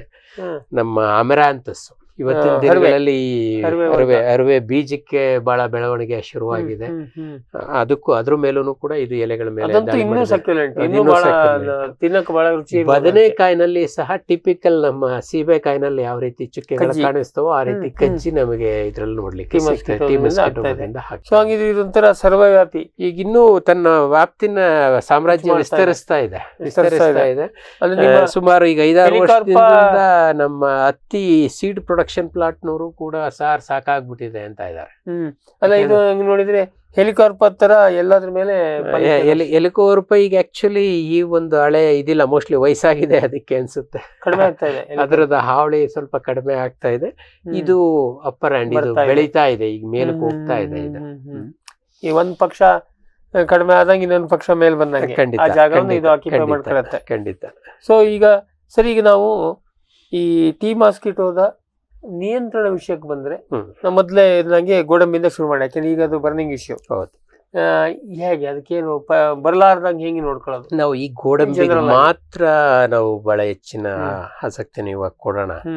ಗೋಡಂಬಿನಲ್ಲಿ ಈಗ ಇನ್ನೂ ಎಲೆ ಹಂತದಲ್ಲಿ ಇದೆ, ನಮ್ಮ ತಾಮ್ರವರ್ಣದ ಎಲೆ ಅಂತ ಏನು ಹೇಳಿದ್ವಲ್ಲ, ಆ ಹಂತದಲ್ಲಿ ಇದೆ ಅಂತಂದಾಗ ನಾವು ಲ್ಯಾಂಬ್ಡಾ ಸೈಲೋಥ್ರಿನ್ ಬೆಸ್ಟ್ ಅಥವಾ ಪ್ರೊಫೆನೋಫಾಸ್ ಅಥವಾ ಸರ್. ಈಗ ಈ ಪ್ರೂನಿಂಗು ಟ್ರೈನಿಂಗು ಏನಾದ್ರು ಅದು ಏನಿದ್ರು ಈ ಹಂತದಲ್ಲಿ ಆಗೋದಿಲ್ಲ. ಕೆಲವೊಂದ್ಸಲಿ ತುಂಬಾ ದಾಳಿ ಆಗಿದೆ ಅಂತಂದಾಗ ಅಲ್ಲಿ ಪ್ರೂನಿಂಗ್ ಮಾಡ್ಬೇಕಾಗತ್ತೆ, ಈ ಹಂತದಲ್ಲೂ ಮಾಡ್ಬೇಕು. ಯಾಕೆಂದ್ರೆ ಆಲ್ರೆಡಿ ಡ್ಯಾಮೇಜ್ ಮಾಡ್ಬಿಟ್ಟಿದೆ. ಉಳಿಸ್ಕೊಳ್ಳೋದು, ಅದನ್ನ ಉಳಿಸ್ಕೊಂಡ್ರೆ ನಮ್ಗೆ ಹೊಸ ಚಿಗುರು ಬರೋದಿಲ್ಲ. ಅದನ್ನ ಹೊಸ ಚಿಗುರು ಬರೋದಕ್ಕೋಸ್ಕರ ನಾವು ಕಟ್ ಮಾಡ್ಬೇಕು. ಬೇರೆ ಬೆಳೆಗಳಲ್ಲಾದ್ರೆ ಚಿಗುರು ಬರುತ್ತೆ. ಇದನ್ನೇ ನಾವು ಮೂಲತಲ್ಲೇ ಸರಿಯಾದ ರೀತಿಯಲ್ಲಿ ನಾವು ಪ್ರೂನಿಂಗ್ ಮಾಡಿ ಮೊದ್ಲೇ ಮೇ ಜೂನ್ ಅಥವಾ ಜುಲೈ ಒಳಗೆ ನಾವು ಪ್ರೂನಿಂಗ್ ಮಾಡ್ಕೊಂಡ್ಬಿಟ್ಟು ಗಾಳಿ ಆಡೋಕ್ ಬಿಟ್ಟಿದ್ರೆ ಇಷ್ಟ ಆಗ್ತಿರ್ಲಿಲ್ಲ, ಈ ಪ್ರಮಾಣಕ್ಕೆ ಬರ್ತಿರ್ಲಿಲ್ಲ. ಬಟ್ ಈಗಾಗಲೇ ಅದು ಡ್ಯಾಮೇಜ್ ಮಾಡಿರುವಂತ ಸಂದರ್ಭಗಳಲ್ಲಿ ಅಟ್ಲೀಸ್ಟ್ ಒಂದು 50 to 60% ನಮಗೆ ಎಷ್ಟು ಸಾಧ್ಯ ಆಗುತ್ತೆ ಅದನ್ನ ಕಟ್ ಮಾಡಿ ಹಸಿ ಕಾಂಡ ಸಿಗೋವರೆಗೂ ಕಟ್ ಮಾಡ್ಬಿಟ್ರೆ ಪಕ್ಕದಲ್ಲಿರುವಂತದ್ದು ಚಿಗುರುತ್ತದೆ. ಬರುತ್ತೆ. ಅದು ಒಣಗಿರೋ ತುದಿನಲ್ಲಿ ಇರೋವರೆಗೂ ಅದು ಹೊಸ ಚಿಗುರು ಬರೋದಕ್ಕೆ ಬಿಡೋದಿಲ್ಲ. ಸೊ ಈಗ ಈ ಪ್ರೂನಿಂಗ್ ಮಾಡಿ ಗಾಳಿ ಬೆಳಕು ಆಡುವಾಗ ಮಾಡೋದು ಬಹುಶಃ ಎಲ್ಲಾ ಬೆಳೆಗೂ ಇದು ಬಹಳ ಅಪ್ಲೈ ಆಗುತ್ತೆ. ಎಲ್ಲಾ ಕೀಟಗಳಿಗೂ ಬಹುತೇಕ ಸಂದರ್ಭಗಳಲ್ಲಿ ನೀವು ಜಿಗಿ ಹುಳ ಹೇಳಿದ್ರು ಅದನ್ನೇ ಇದು. ಸೊ ಒಟ್ಟಾರೆಯಾಗಿ ಗಿಡ ಹೆಲ್ದಿ ಆಗಿರ್ಬೇಕು ಅಂದ್ರೆ ಗಾಳಿ ಬೆಳಕು ಆಡ್ಬೇಕು ಅಂದ್ರೆ ನಿರಂತರವಾಗಿ ನಾವು ಎಲ್ಲೆಲ್ಲ ಅವಕಾಶ ಇದೆ ಅಲ್ಲಿ ಪ್ರೂನಿಂಗ್ ಮಾಡ್ಬಿಡ್ಬೇಕು, ಆ ಕಾಲಕ್ಕೆ ತಕ್ಕ ಹಾಗೆ. ಈಗ ನಾವು ಮಾಡೋದು ಕೂಡ ಇದು ಒಂದ್ ರೀತಿ ಕಷ್ಟ, ಬಟ್ ವಿಧಿ ಇಲ್ಲ, ಮಾಡ್ಲೇಬೇಕು. ಸೊ ಹಾಗಾಗಿ ಅದನ್ನ ಪ್ರೂನಿಂಗ್ ಬೇಡಲಾರ್ದು ಸತ್ತೋಗಿದ್ದೆಲ್ಲ ಕಟ್ ಮಾಡಿ ಹಾಕಿ ಲ್ಯಾಂಬ್ಡಾ ಸೈಲೋಥ್ರಿನ್ ಅಥವಾ ಅಸಿಫೇಟು ಅಸಿಫೇಟು. ಅಥವಾ ಪ್ರೊಫೆನೋಫಾಸ್. ಪ್ರೊಫೆನೋಫಾಸ್. ಪ್ರೊಫೆನೋಫಾಸ್ ಆದ್ರೆ 2 ml, ಅಸಿಫೇಟ್ ಆದ್ರೆ 1 ಗ್ರಾಮು, ಲ್ಯಾಂಬ್ಡಾ ಆದ್ರೆ ಅರ್ಧ ml ಅಥವಾ 1 ml. 1 ml. EC ಮೇಲೆ ಡಿಪೆಂಡ್. 5 EC ಆದ್ರೆ ಅರ್ಧ ml, 2.5 EC ಆದ್ರೆ 1 ml. ಇದಲ್ದೆ ನಮಗೆ ಇಲ್ಲ ನಾನು ಕೀಟನಾಶಿಗಳಿಗೆ ಹೋಗೋದಿಲ್ಲ ಅನ್ನೋರಿಗೆ ನಮ್ಮ ಹತ್ರ ಇರುವಂತದ್ದು ಅಂದ್ರೆ ಫಿಶ್ ಆಯಿಲ್ ರೋಸಿನ್ ಸೋಪ್ ಒಂದು, ಪ್ಲಸ್ ಅಜರ್ಡಕ್ಟಿನ್ ಒಂದು, ಬೇವಿನ ಮೂಲದ್ದು ಇದು. ಇದಲ್ದೆ ಗೇರ್ನಲ್ಲಿ ಒಂದು ಹೂ ಆಡೋ ಹಂತದಲ್ಲಿ ನಾವು ಒಂದು ಬಹಳ ಎಚ್ಚರಿಕೆ ವಹಿಸ್ಬೇಕು. ಹೂ ಇದ್ದಾಗ ನಮ್ಗೆ ಅಲ್ಲಿ ಜೇನು ಹುಳಗಳು ಬರ್ತವೆ. ಜೇನು ಹುಳಗಳಿಗೆ ನಾವು ರಕ್ಷಣೆ ಮಾಡ್ಕೋಬೇಕು. ಯಾಕೆಂತಂದ್ರೆ ಜೇನು ಹುಳಗಳು ಇಲ್ಲ ಅಂತಂದ್ರೆ ಕಾಯಿ ಕಚ್ಚೋದೇ ಇಲ್ಲ. ಬೇರೆದ್ರಲ್ಲಿ ನಮ್ಮ ಸೀಬೆನಲ್ಲಿ ಏನೋ ಒಂದಷ್ಟು ಹಣ್ಣು ಬಂದ್ರು ಬರ್ಬೋದು, ಜೇನು ಹುಳಗಳಿಲ್ಲ ಅಂದ್ರೆ. ಆದ್ರೆ ಗೇರಿಗೆ ಮಾತ್ರ ಬೇಕೇ ಬೇಕು. ಆ ಕಾರಣಕ್ಕೋಸ್ಕರ ಆದಷ್ಟು ಇದಕ್ಕೆ ಬೆಳಿಗ್ಗೆ 10 ಗಂಟೆ ಒಳಗೆ ನಾವು ಸಿಂಪರಣೆ ಮುಗಿಸ್ಬಿಡ್ಬೇಕು. ಓಕೆ. ಯಾಕೆಂದ್ರೆ ನೇರವಾಗಿ ನಾವು ಜೇನಿನ ಮೇಲೆ ಸಿಂಪರಣೆ ಮಾಡೋದು ಬೇಡ. ಮಧ್ಯಾಹ್ನ 12 ಗಂಟೆಗೆ ಶುರು ಆಗ್ತದೆ. ಅಲ್ಲ, ಜೇನು 10 ಗಂಟೆಗೆಲ್ಲ ಮೊದಲೇ ಬಂದ್ಬಿಡ್ತಾವ? ಇಲ್ಲ, ಗೇರ್ನಲ್ಲಿ ಅದೊಂದು ವ್ಯತ್ಯಾಸ ಇದೆ. ಗೇರ್ನಲ್ಲಿ ಹೂ ಹರಡೋದೆ, ಮಕರಂದ ಸಿಗೋದೆ ಮಧ್ಯಾಹ್ನ 12 ಗಂಟೆ ಮೇಲೆ. ಅದಕ್ಕೆ ಮೊದ್ಲೇ ಅವು ಅಲ್ಲಿ ಬರೋದಿಲ್ಲ. ಜೇನಿಗೆ ಗೊತ್ತು. ಹಾಗಾಗಿ ನಾವು ಜೇನಿಗೆ ಇದು ಕ್ಯಾಶಿಗೆ ಸಿಂಪರಣೆ ಮಾಡ್ಬೇಕಾದ್ರೆ ಹೂ ಇದೆ ಅಂತಂದ್ರೆ ಬೆಳಗ್ಗೆ 10 ಗಂಟೆ ಒಳಗೆ ಇದನ್ನು ಮುಗಿಸ್ಕೊಂಡ್ಬಿಟ್ರೆ ನಮ್ ಜೇನು ಹುಳುಗಳಿಗೆ ನೇರವಾಗಿ ನಾವು ಸಿಂಪರಣೆ ಮಾಡೋದಿಲ್ಲ. ಆದ್ರೆ ಅವು ಆಮೇಲೆ ಬರೋದಿಲ್ಲ. ಅವತ್ತು ನಮ್ಮ ವಾಸನೆ ಇದ್ದಾಗ ಅವು ಅವಾಯ್ಡ್ ಮಾಡ್ತವೆ. 1 ದಿನ 2 ದಿನ ಅವಾಯ್ಡ್ ಮಾಡ್ತವೆ. ಹಾಗಾಗಿ ಏನ್ ತೊಂದರೆ ಆಗೋದಿಲ್ಲ. ಅನಿವಾರ್ಯ. ಅದೇ ಈಗ ಫಿಶ್ ಆಯಿಲ್ ಸೋಪು ಅಥವಾ ಅಜರ್ಡಕ್ಟಿನ್ ಹೊಡೆದ್ರೆ ಬರ್ತವೆ, ಏನ್ ತೊಂದರೆ ಇಲ್ಲ. ಅಷ್ಟೇನ್ ರೆಪೆಲ್ ಆಗೋದಿಲ್ಲ. ಯಾಕೆಂದ್ರೆ ಅಲ್ಲಿ ಮಕರಂದದ ಹಾಸೆ ಇರುತ್ತೆ. ಬಹಳಷ್ಟು ಸಲ ಕೀಟನಾಶಕತೆ ಇದಿತ್ತು, ಹಸುವಿದೆ ಅಂದಾಗ ಬಂದು ಬಿಡ್ತವೆ, ಏನು ಮಾಡಕ್ ಆಗುದಿಲ್ಲ. ಬಟ್ ವಾಪಸ್ ಹೋಗೋದಿಲ್ಲ. ಅದೊಂದು ಅಲ್ಲ, ಅದೊಂದು ಜೊತೆಗೆ ಹಾಗಾಗಿ ಎಷ್ಟೋ ಸರಿ ಜೇನುತುಪ್ಪದಲ್ಲಿ ಕೂಡ ಕೀಟನಾಶಕದ ಅಂಶ ಬರ್ತಾ ಇದೆ. ಎಲ್ಲದರಲ್ಲೂ ಬಂದಿದೆ, ತಾಯಿ ಹಾಲಲ್ಲೇ ಬಂದಿದೆ ಅಂತ ಇನ್ನು ಜೇನು. ಸೊ ಇದು ನೀವ್ ಹೇಳ್ದಂಗೆ ಅಸಿಫೇಟು ಇಲ್ಲ ಪ್ರೊಫೆನೋಫಾಸು ಇಲ್ಲ ಲ್ಯಾಂಬ್ಡಾ ಸೈಲೋತ್ರಿನ್, ಇದು 3 ಸಿಂಪಡಣೆ. ಬಹುತೇಕ ಗೇರ್ನಲ್ಲಿ 3 ಸಿಂಪಡಣೆ. ಇದು ಕಾಯಿ ಕಚ್ಚೋವರೆಗೆ ಅಥವಾ ಬೀಜ ಕಚ್ಚೋವರೆಗೆ. ಬೀಜ ಕಚ್ಚಿದ ತಕ್ಷಣ ಹೂವಿನ ಹಂತದವರೆಗೆ 3 ಅಥವಾ 4 ಕೀಟನಾಶಕಗಳಿಗೆ ಸೀಮಿತ ಮಾಡಿಸ್ಕೊಂಡಿದ್ದು. ಕಾಯಿ ಕಚ್ಚಿದ ಮೇಲೆ ನಾವು ಥಯಾಮೆಥಾಕ್ಸಮ್ ಹೋಗ್ಲೇಬೇಕು.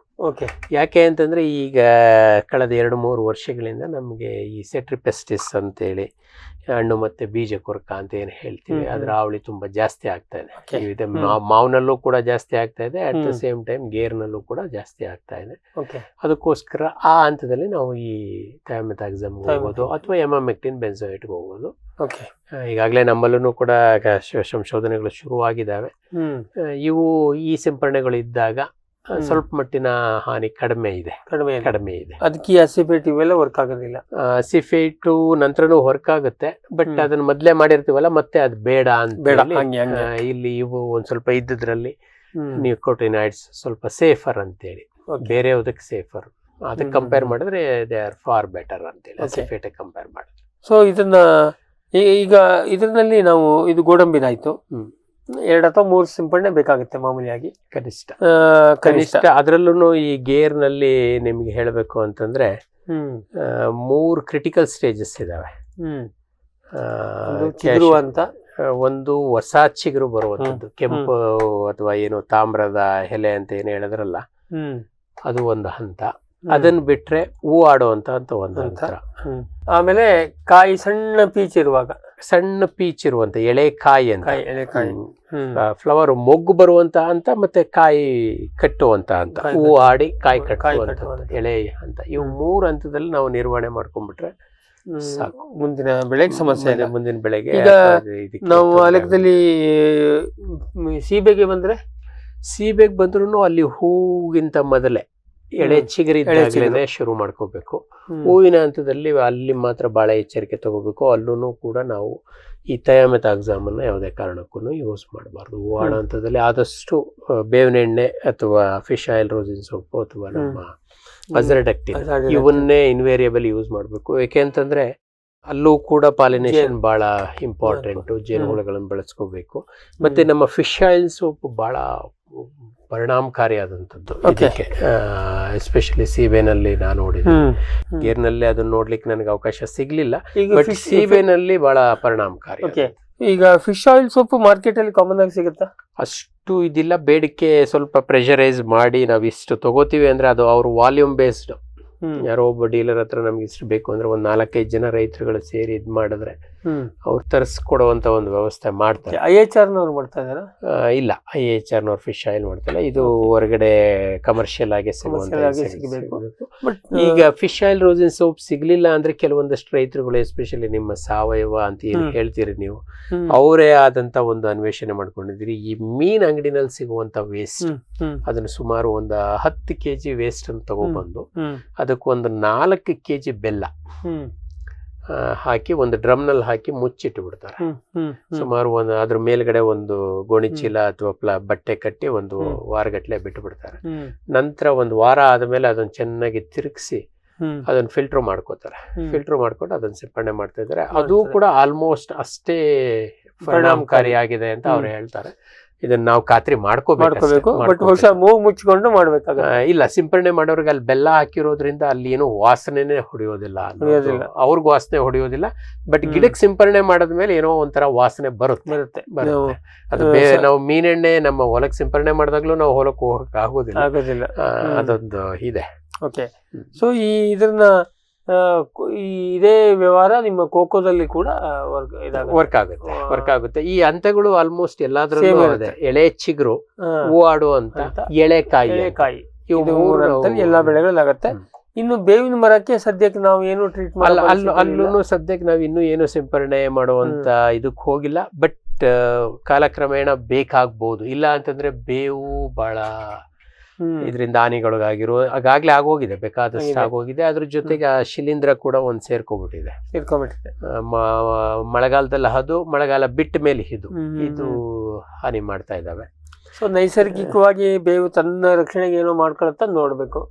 ಯಾಕೆ ನಾವ್ ಇಲ್ಲೆಲ್ಲ ಈಗ ನೋಡಿ ಅಜಾಡಿರಾಕ್ಟಿನ್ ಅದನ್ನ ಹೇಳ್ತಾ ಇದೀವಿ, ಅಲ್ಲಿ ಬೇವಿನಲ್ಲಿ ಅದೇ ಇದೆ, ತುಂಬಿಕೊಂಡಿದೆ, ಬಟ್ ಅದನ್ನೇ ತಿಂದು ಬದುಕ್ತಾ ಇದೆ. ಇಲ್ಲ, ಅದು ಯಾವಾಗ ಆಗ್ಬೇಕಾದ್ರೆ ಇನ್ನು ಬಹಳಷ್ಟು ಮೋಸ್ಟ್ಲಿ ನೀವು ಇರೋದಿಲ್ಲ, ಅಥವಾ ಬೇವಿನ ಮರಗಳೇ ಬೇಕು, ಅಥವಾ ಬೇವಿನ ಮರನೇ ಇರ್ಲಿಕ್ಕಿಲ್ಲ, ಗೊತ್ತಿಲ್ಲ. ಅದು ಆಗ್ಬೋದು. ಒಟ್ಟಾರೆಯಾಗಿ ಈ ಟೀ ಮಾಸ್ಕಿಟೋ ಮತ್ತೆ ಅದು ಶಿಲೀಂಧ್ರದಿಂದಾಗಿ ಬೇವು ಮರ ಬಹಳ ತೊಂದರೆಗೊಳಗಾಗಿದೆ. ಅದ್ರ ಜೊತೆಗೆ ನಮ್ಮ ಹೆಬ್ಬೇವು ಅದಕ್ಕೆ ಬಹಳ ಪೂರಕವಾಗಿದೆ. ಈ ಟೀ ಸೊಳ್ಳೆ ಜಾಸ್ತಿ ಆಗೋದಕ್ಕೆ ನನ್ನ ಒಂದು ಇದ್ರೊಳ ಅನಿಸಿಕೆ ಏನಪ್ಪಾ ಅಂತಂದ್ರೆ, ಇದನ್ನ ಸಾಕುವಂತ ಗಿಡಗಳು ಬಹಳ ಜಾಸ್ತಿ ಆಗಿದಾವೆ. ಬಹಳ ಬೇಗ ನೆರಳಬೇಕು ಅಂದ್ಬಿಟ್ಟು ನಮ್ಮ ಸಿಂಗಪುರ್ ಚೆರಿ ಒಂದು ಹಾಕೊಂಡ್ಬಿಟ್ಟಿದ್ದೀವಿ. ಬಹಳ ಬೇಗ ಬೆಳೀತದೆ ಅದು. 1 ವರ್ಷ 2 ವರ್ಷಕ್ಕೇನೆ ದೊಡ್ಡ ಮರ ಆಗ್ಬಿಡುತ್ತೆ, ಚಪ್ರ ಆಗ್ತದೆ. ಏನು ತೊಂದರೆ ಕೊಡೋದಿಲ್ಲ. ಬೇಡ ಅಂದಾಗ ಒಂದ್ ದಿವಸ ತೆಗೆದು ಬಿಸಾಕ್ಬಿಟ್ರೆ ಕೆಳಗ್ ಬೇರು ಇಲ್ದಂಗೆ ಹೊರಟೋಗ್ತದ ಅಂತ ಒಂದು ಗಿಡ. ಹಾಗಾಗಿ ಅದನ್ನ ಬಹಳಷ್ಟು ಕಡೆ ವ್ಯಾಪಕವಾಗಿದೆ. ಮತ್ತೆ ಅದರ ಹಣ್ಣು ತಿಂದು ನಮ್ಮ ಹಕ್ಕಿಗಳು ಅದನ್ನು ತುಂಬಾ ಹರಡ್ತಾ ಇದೆ. ಅದ್ರ ಮೇಲೆ ಅದು ಟೀ ಸೊಳ್ಳೆ ಬಹಳ ಖುಷಿಯಾಗಿ ಬೆಳೆಯುವಂತದ್ದು ಮರ. ಅದು ಆಮೇಲೆ ಹೆಬ್ಬೇವಿನಲ್ಲಿ ಬಹಳಷ್ಟು ಸಲ ತುಂಬಾ ಎಳೆ ಚಿಗುರಿದ್ದಾಗಷ್ಟೇ ಅದರ ಸಿಂಪ್ಟಮ್ಸ್ ನಾವು ನೋಡ್ಲಿಕ್ಕಾಗುತ್ತೆ. ಕಾಯಿಗಳ ಮೇಲೆ ಇದ್ರ ಮೇಲೆ ಡ್ಯಾಮೇಜ್ ಇದ್ರು ಅಷ್ಟು ದೊಡ್ಡ ಪ್ರಮಾಣದಲ್ಲಿ ಅದು ಕಾಣಿಸ್ಕೋತಾ ಇಲ್ಲ.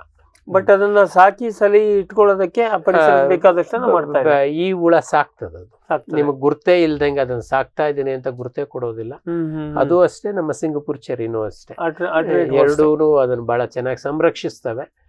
ನಾವು ಸಂರಕ್ಷಿಸ್ತಾ ಇದ್ದೀವಿ ಅಥವಾ ನಮ್ಮಲ್ಲ ದಾಖಲೆ ಇದೆ ಅಂತೇಳಿ ಏನೋ ತೋರಿಸ್ಕೊಡೋದಿಲ್ಲ. ನೀವೇನೋ ನೀನ್ ಮಾಡ್ತಾ ಇದೀಯ ಅಂತೆಲ್ಲ ಎನ್ಕ್ವೈರಿ ಮಾಡೋಕ್ ಹೋದ್ರೆ ನೋಡ್ಕೋ ಎಲ್ಲಾದ್ರೂ ನನ್ನಲ್ಲಿ ಗುರ್ತಿದ್ಯಾ ಅಂತ ಕಾಣಿಸೋದಿಲ್ಲ. ಅಷ್ಟು ಸಾಕ್ತಾ ಇದೆ. ಓಕೆ ವೀಕ್ಷಕರೇ, ಇಷ್ಟೊತ್ತು ನಮ್ಮ ಚರ್ಚೆ ನೋಡಿದ್ರಿ. ಇದನ್ನ ನಾವು ಈ ಕೀಟಗಳ ಬಗ್ಗೆ ಕೇಳ್ತಾ ಹೋದ್ರೆ ತಲೆಬಿಸಿ ಆಗ್ತದೆ. ಇಷ್ಟು ಎಲ್ಲ ಯಾವುದೇ ಬೆಳೆಗೆ ಕೈ ಹಾಕಿ ಒಂದಿಷ್ಟು ಕೀಟಗಳಿದಾವೆ, ಅವು ಹಾನಿ ಮಾಡ್ತಾ ಇದ್ದಾವೆ. ಅದನ್ನ ನಾವು ಅದು ಬರುವಲ್ಲಿವರೆಗೆ ಸುಮ್ಮನಿರ್ತೀವಿ. ಪ್ರೂನಿಂಗ್ ಮಾಡ್ರೋ ಅಂತ ಹೇಳಿದ್ರೆ ನಾವು ಮಾಡೋದಿಲ್ಲ. ಆಮೇಲೆ ಬಂದ ಮೇಲೆ ಹೋಗಿ ಕೆಮಿಕಲ್ ಬರ್ಕೊಂಡು ಇದು ರಾಸಾಯನಿಕ ಪರಿಸರಕ್ಕೆ ಮಾರಕ ಅಂತ ನಾವೇ ಹೇಳ್ತೀವಿ. ಇದೇನಿದೆ ತಾಕಲಾಟ, ಇದು ಮುಗಿಯೋ ಲಕ್ಷಣ ಇಲ್ಲ. ಬಟ್ ನಮ್ಮ ಬೆಳೆ ಉಳಿಸ್ಕೊಳ್ಳೋದಕ್ಕೆ ಅನಿವಾರ್ಯವಾಗಿ ಎಲ್ಲದನ್ನೂ ಮಾಡಬೇಕು. ಅಥವಾ ನಾವು ಮತ್ತೆ ಹೇಳೋದೇನೆಂದರೆ, ಅಥವಾ ಈಗ ನಮ್ಮ ರಾಮೇಗೌಡರಂಥ ಕೀಟ ತಜ್ಞರು ಹೇಳೋದು ಇಂಟಿಗ್ರೇಟೆಡ್ ಪೆಸ್ಟ್ ಮ್ಯಾನೇಜ್ಮೆಂಟ್.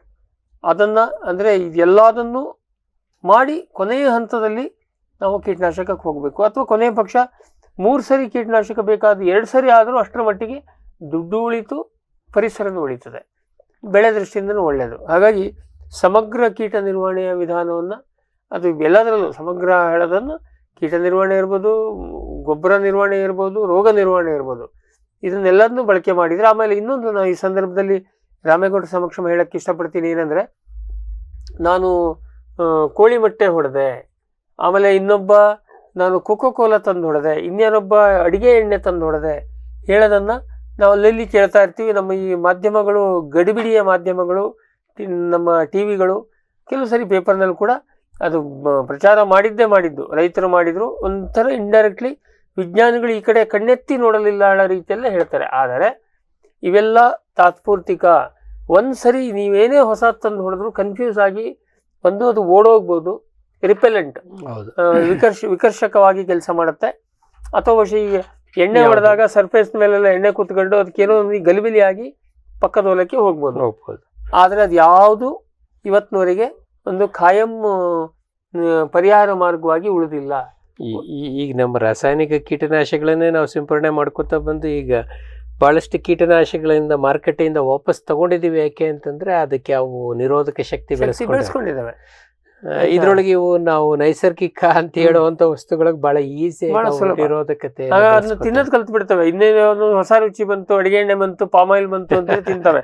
ಹಾಗಾಗಿ ಇವೆಲ್ಲ, ಮೊಟ್ಟೆ ಬಂತು ಅಂದ್ರೆ ಇನ್ನೂ ಖುಷಿ ಆಗಿ, ಇನ್ನು ಮೊಟ್ಟೆ ಅದಕ್ಕೆ ನನ್ನ ಮಕ್ಕಳಿಗೂ ಪ್ರೋಟೀನ್ ಸಿಕ್ತು ಅಂತ ವಿಚಾರ ಮಾಡ್ತವೆ. ಹಾಗಾಗಿ ಇವೆಲ್ಲ ನಾವು ವೈಜ್ಞಾನಿಕವಾಗಿ ನೋಡುವಾಗ ವೈಜ್ಞಾನಿಕವಾಗಿ ನೋಡ್ಬೇಕು, ಯಾವುದೇ ಭಾವನಾತ್ಮಕವಾಗಿ ಅಥವಾ ಇದರಲ್ಲಿ ನೋಡೋದ್ರಲ್ಲಿ ಏನು ಅರ್ಥ ಇಲ್ಲ. ರಾಸಾಯನಿಕ ಕಡಿಮೆ ಮಾಡಬೇಕು, ಎಲ್ಲೆಲ್ಲಿ ಸಾಧ್ಯ ಇದೆ ಅಲ್ಲೆಲ್ಲ ಖಂಡಿತ. ಆದರೆ ಇವತ್ತಿನ ಪರಿಸ್ಥಿತಿ ಏನಾಗ್ತಾ ಇದೆ, ಕಾಂಪ್ಲಿಕೇಟ್ ಆಗ್ತಾ ಇದೆ ಅಂದರೆ ಏನೇ ಕಡಿಮೆ ಮಾಡಬೇಕು ಅಂದರೂ ಅದು ಮತ್ತೆ ಸುತ್ತಾಕಿ ಬೇರೆ ರೀತಿಯಲ್ಲಿ ಬರ್ತದೆ. ಹಾಗಾಗಿ ವೈಜ್ಞಾನಿಕ ಕೃಷಿ ಅಂಥೇಳಿ ಅಥವಾ ವಾಣಿಜ್ಯಿಕ ಕೃಷಿ ಹೇಳಿದಾಗ ಇವೆಲ್ಲ ಒಂದು ಮಟ್ಟಕ್ಕೆ ಅನಿವಾರ್ಯ ಆಗುತ್ತೆ. ಇವತ್ತಿನ ಕಂತಿನಲ್ಲಿ ಇಷ್ಟೊಂದು ಮಾಹಿತಿ ಕೊಟ್ಟಿದ್ದಕ್ಕೆ ಡಾಕ್ಟರ್ ರಾಮೇಗೌಡರಿಗೆ ನಿಮ್ಮೆಲ್ಲರ ಪರವಾಗಿ ಮತ್ತು ನಮ್ಮ ವಾಹಿನಿಯ ಪರವಾಗಿ ಧನ್ಯವಾದವನ್ನು ಹೇಳಕ್ಕೆ ಇಷ್ಟಪಡ್ತೀವಿ. ನಿಮಗೂ ಕೂಡ ಇದು ಸಾಂದರ್ಭಿಕವಾಗಿ ಈಗ ಎಲ್ಲ ಚಿಗುರು ಹೂವಾಗಿ ಕಾಯಿ ಕಟ್ಟುವ ಹಂತದಲ್ಲಿದೆ ಬಹುತೇಕ ಬೆಳೆಗಳು. ಮಾವಿರ್ಬೋದು, ಗೋಡಂಬಿ ಇರ್ಬೋದು, ಬೇರೆ ಬೇರೆ ಬೆಳೆಗಳು. ಹಾಗಾಗಿ ಅದು ಸಾಂದರ್ಭಿಕವಾಗಿ ನಿಮಗೆ ಪ್ರಯೋಜನಕ್ಕೆ ಬರುತ್ತೆ, ನೀವು ಈ ಕಾರ್ಯಕ್ರಮವನ್ನು ನೋಡಿ ಅಳವಡಿಸ್ಕೊಂಡ್ರೆ ಅಂಥೇಳಿ ಹೇಳ್ಕೊಂಡು ಇವತ್ತಿನ ಜ್ಞಾನ ವಿಜ್ಞಾನಿ ಕಂತನ್ನು ಮುಗಿಸ್ತಾ ಇದ್ದೀವಿ. ನಮಸ್ಕಾರ. ಈ ಕಾರ್ಯಕ್ರಮದ ಪ್ರಾಯೋಜಕರು ಜೈನ್ ಇರಿಗೇಷನ್ ಸಿಸ್ಟಮ್ಸ್ ಲಿಮಿಟೆಡ್, ಜಾಗತಿಕ ತುಂತುರು ಮತ್ತು ಹನಿ ನೀರಾವರಿ ಉಪಕರಣಗಳ ಉತ್ಪಾದಕರು, ಬೇಸಾಯ ತಂತ್ರಜ್ಞಾನ ನಿರೂಪಕರು ಹಾಗೂ ರೋಗರಹಿತ ಟಿಶ್ಯೂ ಕಲ್ಚರ್ ಗಿಡಗಳು.